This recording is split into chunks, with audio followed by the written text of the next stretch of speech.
All right, guys, it's day 5. We've been doing this since Monday, and that is crazy because it feels like it's been 2 weeks. But it's day 5. And it's been really cool and really fun. And I absolutely cannot get enough of seeing all our friends from everywhere celebrating together like this. I am absolutely loving it. How are you guys feeling? This is great. I'm loving it too. It's so cool to have people from all over the world chiming in and commenting and things like that and joining in the festivities. Oh my gosh, I love the children's artwork. Can we just? So cute. Absolutely love it. And so we did roses on Tuesday. That was day 2. Yep. Day 3 was the tent and the tabernacle, right? Yesterday was prayer and transformation. And today, I'm thinking the theme for Riḍván everywhere, day 5, is the Nightingales. The Nightingales, okay? Right? Okay. So many things about the garden. Bahá'u'lláh is the Nightingale. I think there's some cool stuff we can do here. I know my friend Ronald, he made a really cool drawing tutorial for how to draw a nightingale. And even in that, he's gonna like read a poem at the same time that Bahá'u'lláh wrote. It's just so cool. So there's gonna be another fun tutorial with that today. I know my friends, the Albertson family, they're gonna sing a song about roses and nightingales and stuff. But I thought, we should start off with our usual reading. It's from God Passes By. Sam said he might do the reading. Do you guys know if he's gonna do it? Maybe yes, maybe no. Yeah, I don't know. I don't know yet. I don't know. He's a busy man. He's a busy guy. Busy man, busy guy.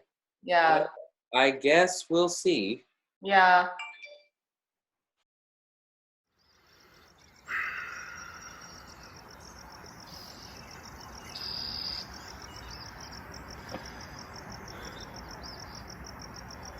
Of the exact circumstances attending that epoch-making declaration, we, alas, are but scantily informed.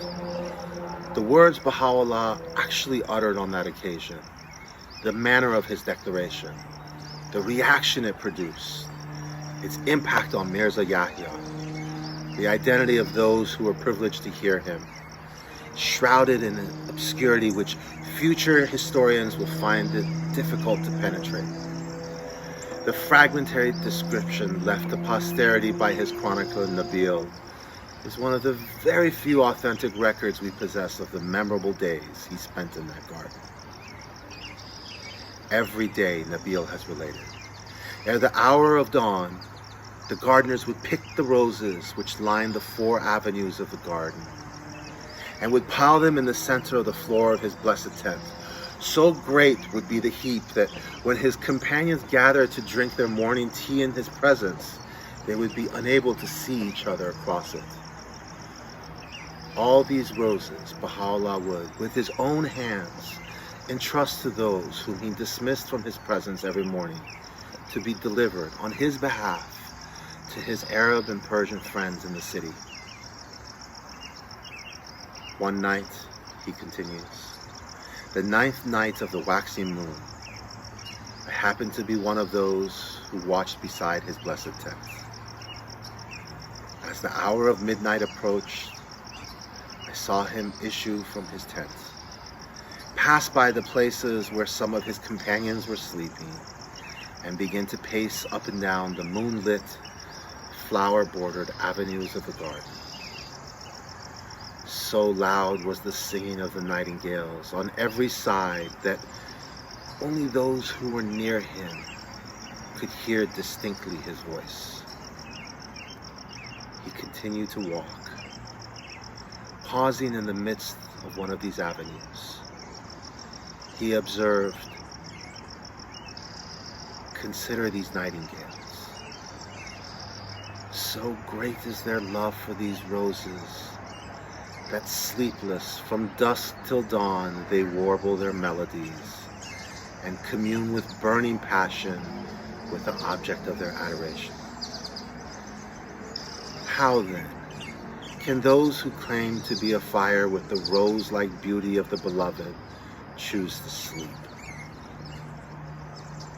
For 3 successive nights, I watched and circled round his blessed tent. Every time I passed by the couch whereon he lay, I would find him wakeful, and every day, from morn till eventide, I would see him ceaselessly engaged in conversing with the stream of visitors who kept flowing in from Baghdad.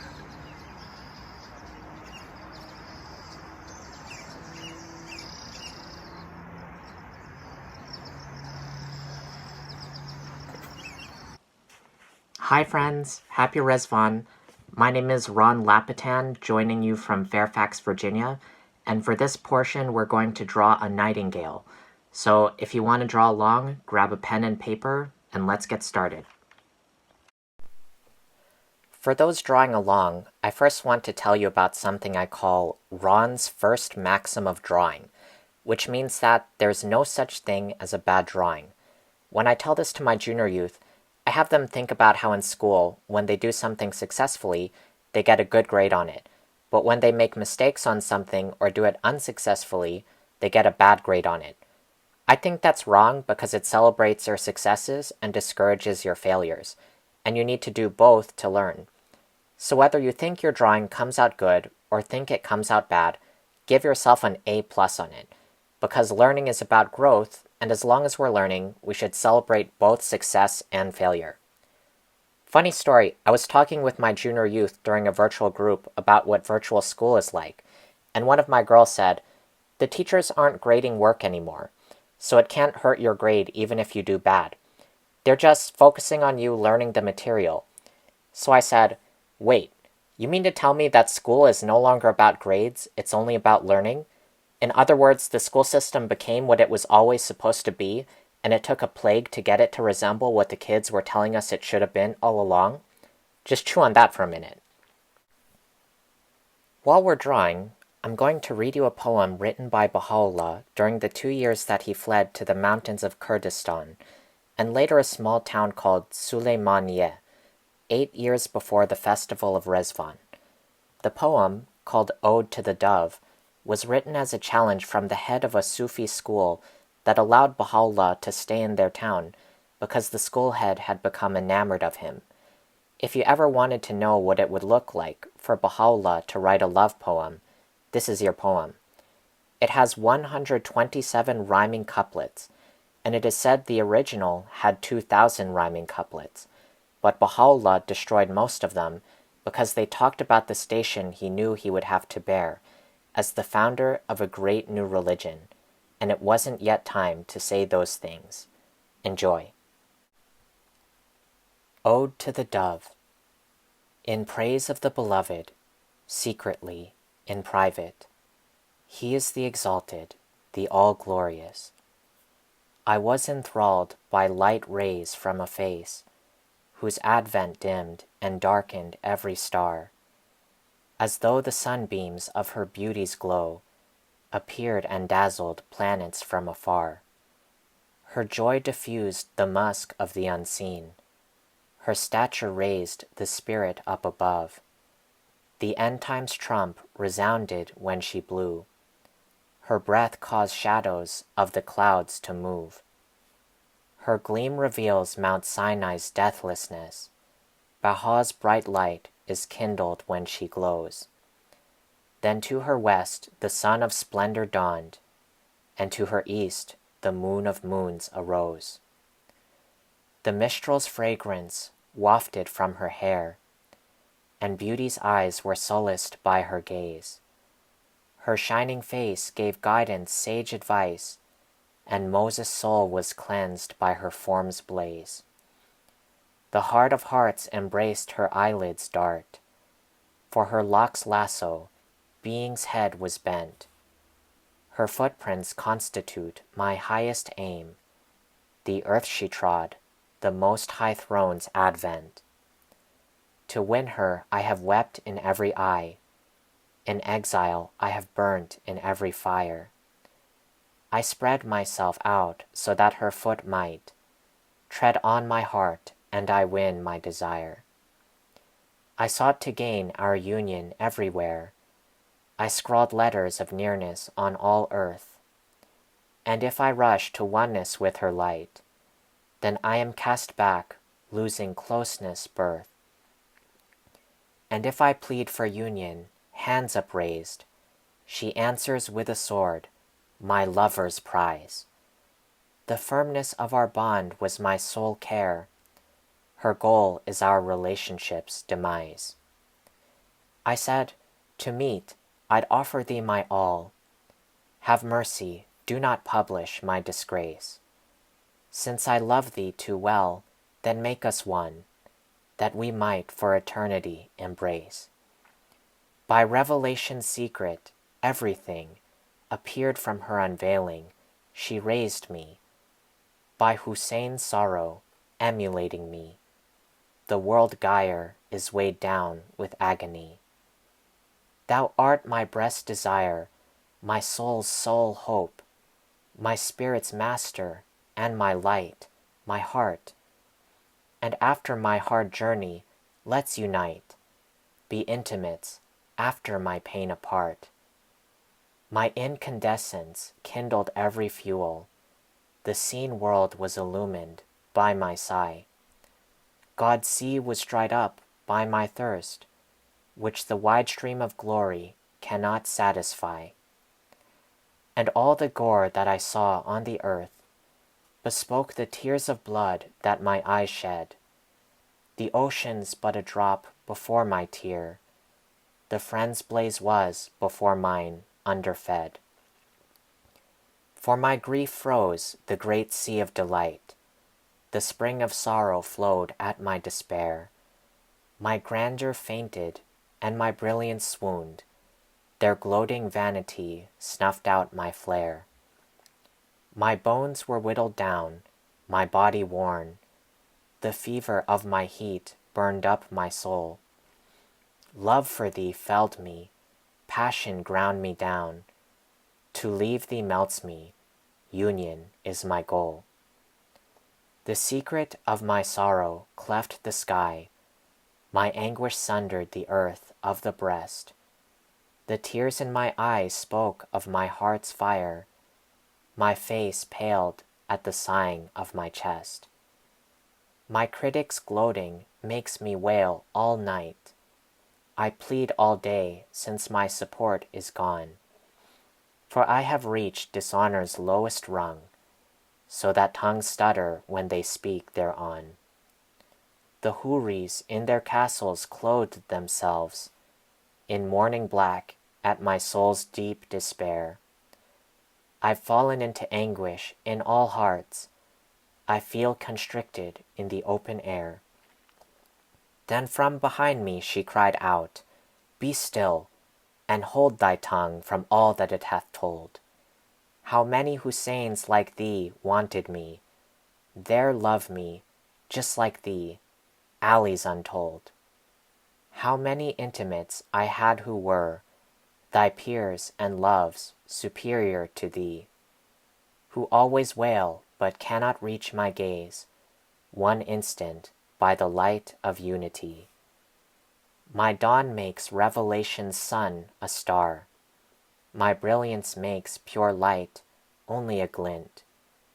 My soul's gleam renders being secret not, of my love's flames all bonfires only hint. My nature molded the creation's right, the white palm was withdrawn before my hand. The stern injunction came from a clear cause, my wisdom's fairness shaped the just command. The wave within me stilled the ocean's surf, the Holy Ghost stirred at my rapture's lights. Immortal Moses swooned before my gaze, my gleam destroyed the Sinai of all heights. The spread of my cause quickened all the souls, old bones were wakened by my spirit's breath. The soul of this cause circled round its house, my visage raised that house's soul from death.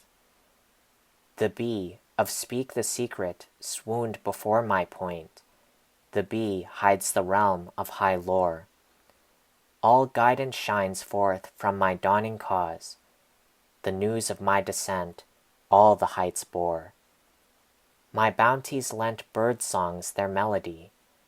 From my tune comes the humming of the bee.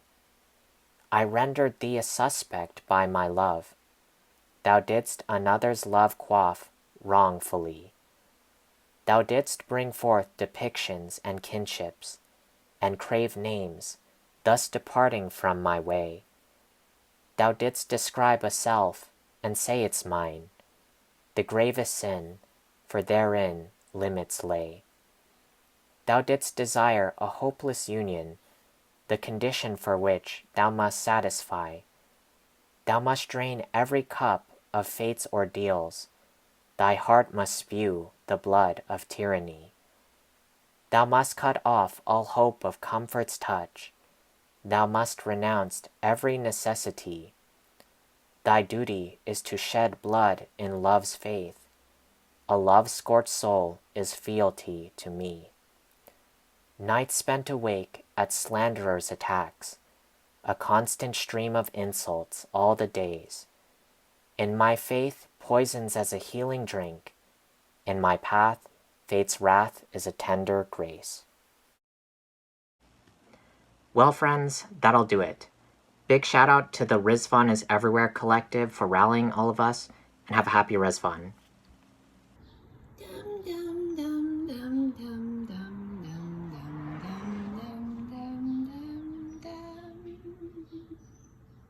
Shakhti, look, I drew a nightingale. What do you think?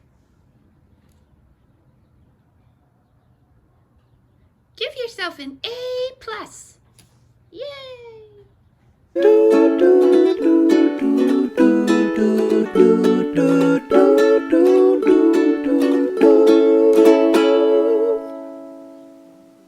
Happy Riḍván!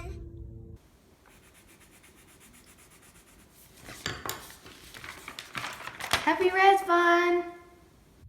Hi, Maya. Hi, Abraham. We loved your artwork. Thank you for sending in your coloring pages. It's so nice to meet you. Everyone, you can send in your coloring pages using the form in the description box below. If you don't have the coloring page yet, you can also find it there. Yeah, please make the coloring page and send it in. We love to see all of your submissions and can't wait to share them with everyone else. They make us so happy. Okay, enjoy the rest.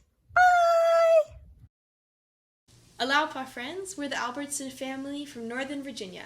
My name is Nica. I'm Sheila. I'm John. And we're wishing you a Happy Riḍván.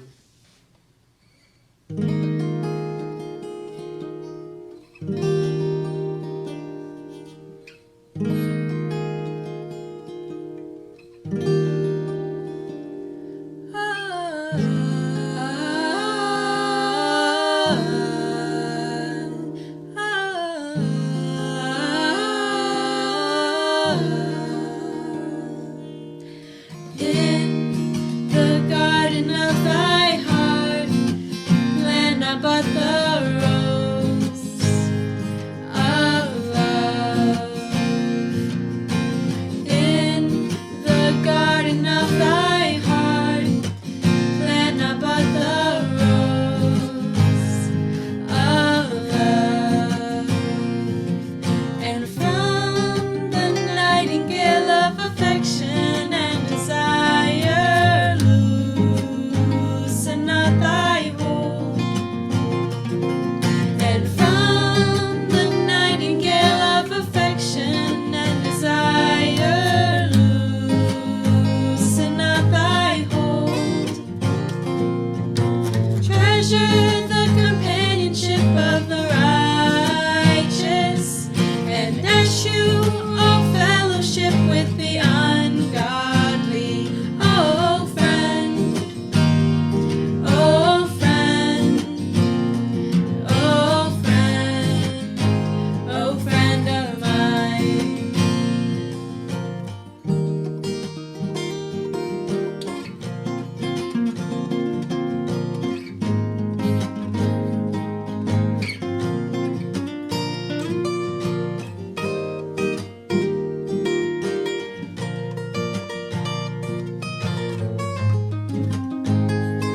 I don't know if I've ever really heard a nightingale in person like that. Have you guys ever like actually heard a nightingale sing before? I've seen videos, but like, have you ever been in front of one? You know? Oh, do we have those in LA? I don't think we have those. I don't know. Do they have them in Virginia? I've never seen one in Virginia. No way. So like in the quote, like when Nevi was talking about it, he's talking about how Baha'u'lláh was mentioning like these nightingales. The nightingales and their love for the roses. And I kept thinking about that and trying to think to myself, what is this attraction that nightingales have to roses? Like, where does this symbol even come from? And I really wasn't sure what to make of it at first. I mean, what do you guys think the connection is? Like, what do you think?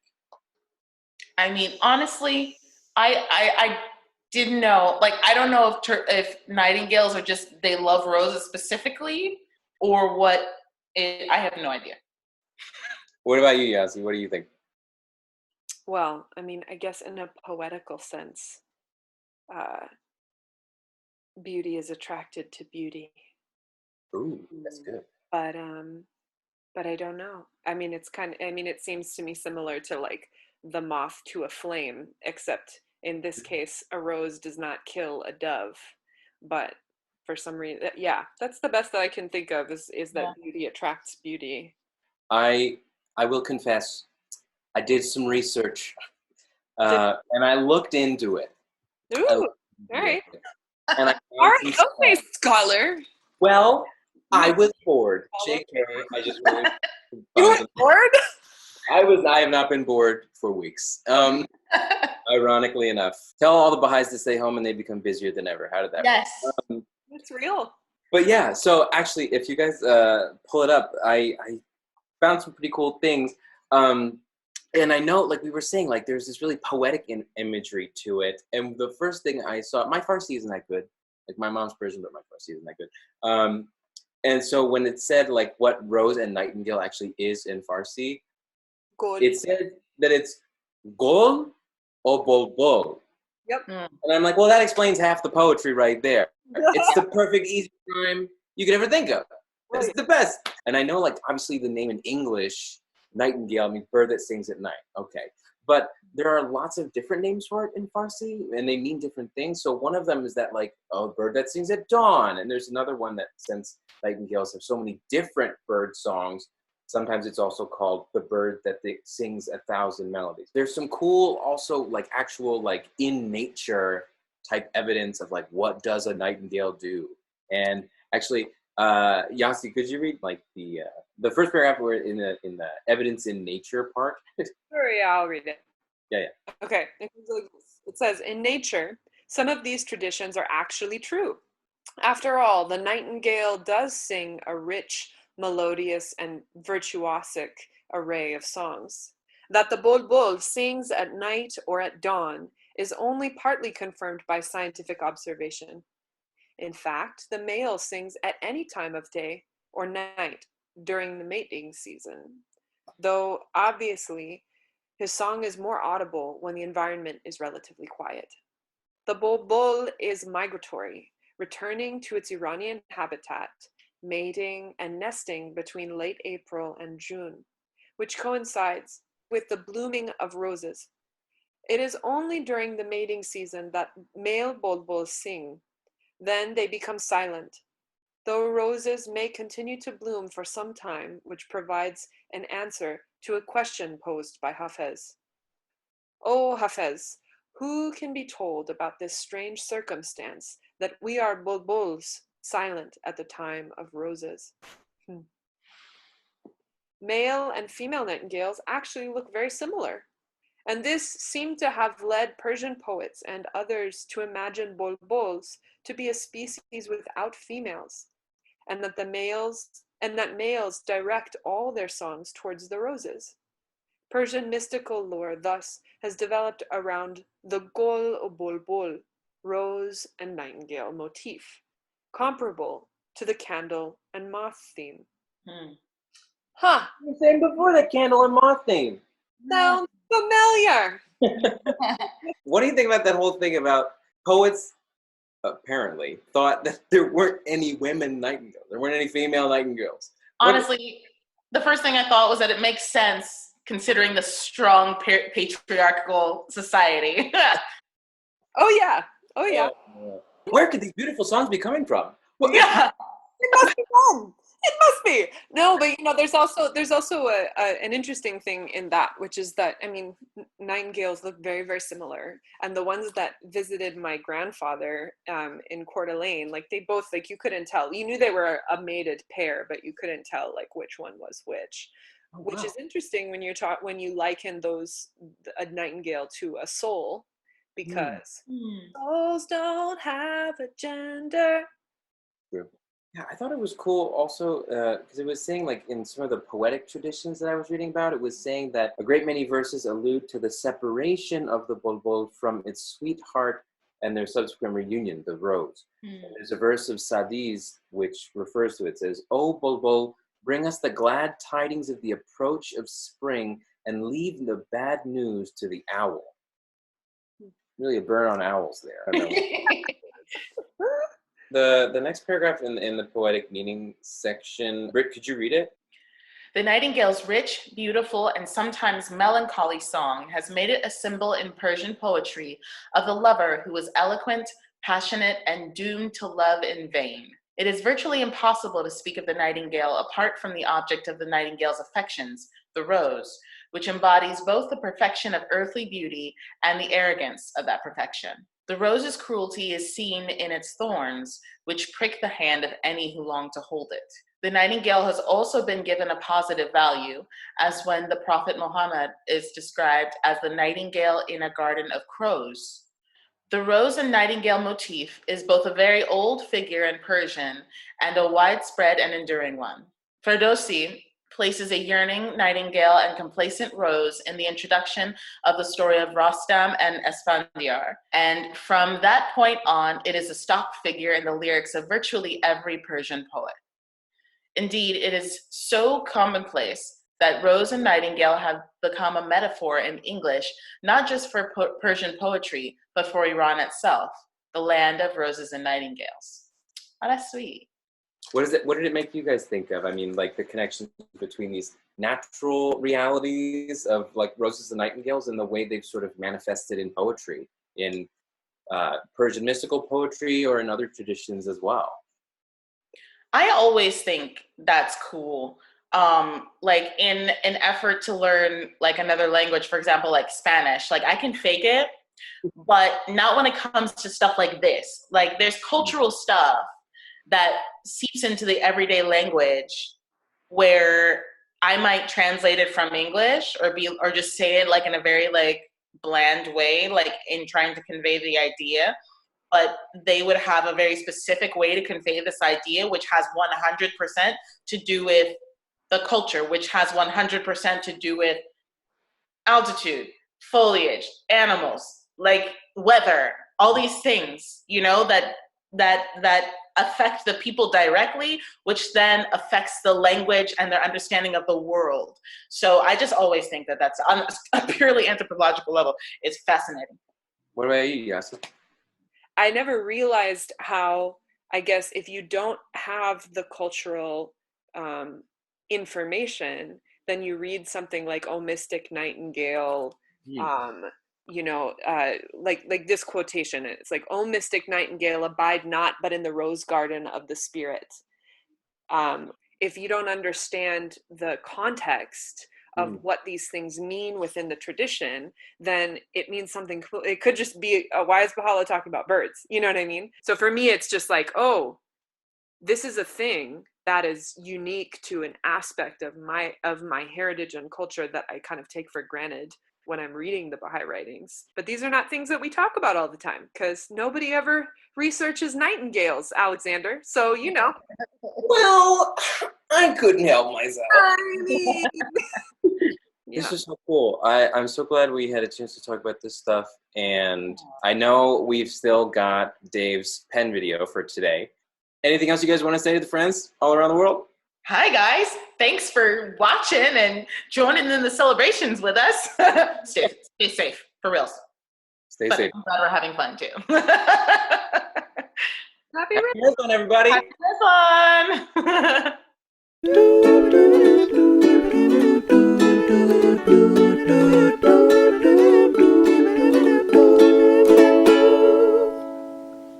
All right, so we've got our 2 pieces of 6 segments each. Now we're gonna glue these 2 together. I'm just adjusting this, finding out what rotation will work the most to keep it as straight as possible. Just checking to make sure that the wood will be straight enough that I can put my brass tube into it.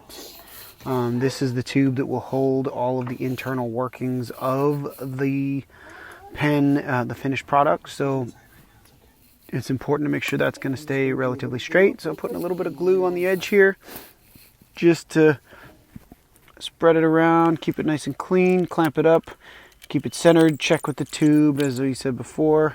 Now, through the magic of television, it is all glued and dried in single piece.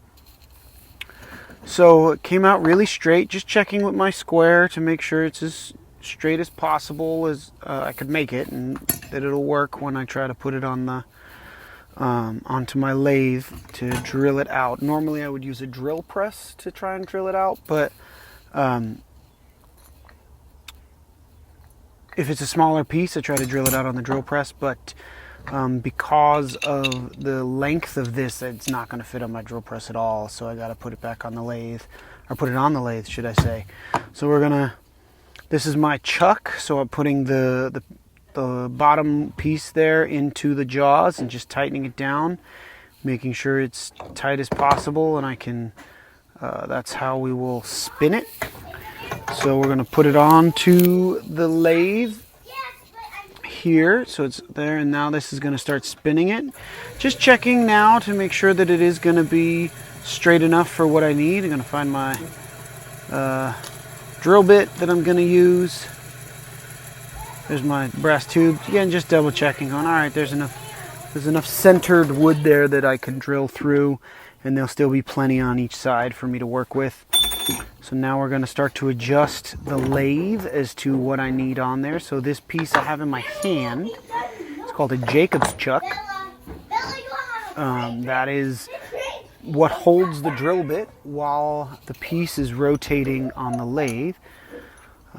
So I'm going to open it up a bit. It's really just like the chuck you would see on any hand drill, but it goes into the lathe in a second. You'll see where. So I'm just tightening it up and making sure it's super tight, because I've had drill bits pop loose before, and it's not horrible, but it's not great either. So there's it's called the live center I'm taking out there, so I can put this in, and you'll see you'll see how this works in our next step tomorrow. So please tune in. Get into the good stuff.